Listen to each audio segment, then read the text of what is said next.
మోడీ గారిని ఈ సాయంకాలం పూట అడుగుతున్నాం. ఒక ప్రజాస్వామ్యంలో ఒక బాధ్యతాయుతమైనటువంటి రాజకీయ పార్టీ ఆఫీస్ నుండి, భారత రాష్ట్ర సమితి ఆఫీస్ నుండి తెలంగాణ ఉద్యమం నడిపినటువంటి ఈ పార్టీ వేదిక నుండి మేము న్యాయవాదులను రిక్వెస్ట్ చేస్తున్నాం. ఒక ప్రజాస్వామ్యం లోపల ఒక ప్రజాప్రతినిధిగా పనిచేసినటువంటి అనుభవం ఉన్నటువంటి ఒక పార్లమెంట్ సభ్యుడిగా 10 సంవత్సరాలు పనిచేసినటువంటి ఒక వ్యక్తిగా నేను రిక్వెస్ట్ చేస్తున్నాను. ఇలా రాత్రి 12 గంటల వచ్చేదాన్ని ఆపండి. మా బార్ కౌన్సిల్ని కూడా మీరు మోసం చేశారు.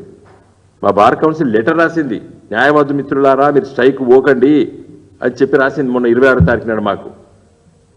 మరి వాళ్ళు ఏమి స్పందిస్తారో మాకు తెలుస్తలేదు. బార్ కౌన్సిల్ ఆఫ్ ఇండియా నిన్ను లైవ్ లా అని మాకు యాప్ ఉంటుంది, దాంట్లో వచ్చింది, లెటర్ కూడా వచ్చింది, అట్లా ప్రింట్ అయింది. కాబట్టి దయచేసి ఈ రిక్వెస్ట్ చేస్తున్నాము. ఇంకా చివరిగా మొన్న మేమందరం కూడా డిస్కస్ చేసినాము. నేను ఒక writ petition, public interest writ petition సుప్రీంకోర్టులో నేను ఫైల్ చేస్తున్నాం. ఆల్రెడీ మా అడ్వకేట్కి వకాలతు అవన్నీ అఫిడవిట్ సంతకాలు పెట్టేసిన.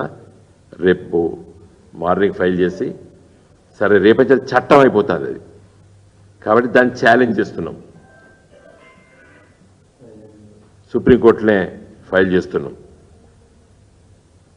నేనే ఫైల్ చేస్తున్నా. బహుశా ఈ 1 వీక్ లోపల అది నెంబర్ అవుతుంది. ప్రజాస్వామ్యాన్ని కాపాడాల్సిన బాధ్యత మా మీద ఉన్నది కాబట్టి మేము ఈ చర్యలు తీసుకుంటున్నాము. ఎమర్జెన్సీ గురించి నిన్న పార్లమెంట్లో బాగా మాట్లాడారు బీజేపీ ఎంపీలు. ఇక్కడ ఎంతమంది? 8 మంది గెలిచిండ్రు.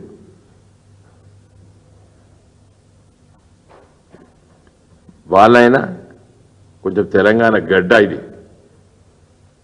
ప్రజాస్వామ్యం గురించి అది చాలా చైతన్యమైన ప్రజలు మనోళ్ళు. కాబట్టి దయచేసి మీరు కూడా అడగండి. ఇప్పుడు ఢిల్లీలో ఉన్నారో ఎక్కడ ఉన్నారో మీరు నాకు తెలియదు, కానీ దాన్ని అభ్యర్థ పెట్టించే ప్రయత్నం చేయండి. తప్పనిసరిగా సుప్రీంకోర్టులో మా వాదనను వినిపిస్తాం. నాకు తెలుసు చాలామంది సీనియర్ లాయర్స్ ఆర్గ్యూ చేస్తారు ఈ కేసెస్ అన్నీ కూడా. నాకైతే విజువల్ థింకింగ్ ఏంటంటే డెఫినెట్గా సుప్రీంకోర్టు దీంట్లో ఇంటర్వ్యూన్ అవుతుంది తప్పనిసరిగా, కాక తప్పదు.